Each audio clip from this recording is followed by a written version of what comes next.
அழகான சிம்பிளான நெக்லஸ்ல இருந்து ஸ்டார்ட் பண்ணிருக்காங்க. ஒரு பியூட்டிஃபுல்லான கலெக்ஷன். இந்த மாதிரி தாங்க இருக்கும். ஒரு லீஃப் பேட்டர்ன்ல வந்திருக்கு. க்ளோஸ் அப்ல காமிக்கிறேன் பாருங்க. இந்த மாதிரி தான் இருக்கும். அழகான ஒரு தின்னான செயின் அண்ட் கீழே வந்துட்டு ஃபுல்லாவே லீஃப் வந்திருக்குங்க. ஒரு பியூட்டிஃபுல்லான ஒரு கலெக்ஷன். சிம்பிள் அண்ட் எலகண்டா வேர் பண்ணணும்னு விரும்புறவங்களுக்கு இது ஒரு சூப்பரா இருக்குங்க. அண்ட் வித் பேக் செயினோட வந்திருக்கு. இப்போ நீங்க பாக்குறது எல்லாமே கோல்டு பிளேட்டட் 1 கிராம் கோல்டு பிளேட்டர்ல வர நெக்லஸ் தாங்க பாத்துட்டு இருக்கீங்க. ரொம்ப அழகான ஒரு நெக்லஸ்.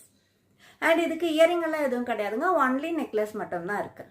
சோ இந்த நெக்லஸ் வேர் பண்ணும்போது வர ஃபைனல் லுக் இந்த மாதிரி தாங்க இருக்கும். நல்ல ஒரு கிளிட்டரியான ஒரு நெக்லஸ் தான் இப்ப நீங்க பாத்துட்டு இருக்கீங்க. குட்டி குட்டியா நெக்லஸ் ஃபுல்லாவே குட்டி குட்டியான லீஃப் பேட்டர்ன்ல வந்திருக்குங்க. அது அழகா கிளிட்டரியாவும் இருக்கு. நல்ல ஒரு ஸ்டோன் நெக்லஸ் போட்ட மாதிரி நல்ல ஒரு கிளிட்டரியாவும் இருக்குங்க. பியூட்டிஃபுல்லான நெக்லஸ். சிம்பிள் அண்ட் எலகண்டா இருக்கும். அண்ட் இந்த நெக்லஸோட பிரைஸ் ஜஸ்ட் 499 வித் ஃப்ரீ ஷிப்பிங்ல வந்துடுங்க. இந்த நெக்லஸ் யாருக்கெல்லாம் பிடிச்சிருக்கோ இமிடியேட்டாவே ஸ்கிரீன்ஷாட் எடுத்து ஸ்கிரீன்ல தெரியுற வாட்ஸ்அப் நம்பருக்கு அனுப்பி ஆர்டர் பிளேஸ் பண்ணிக்கோங்க.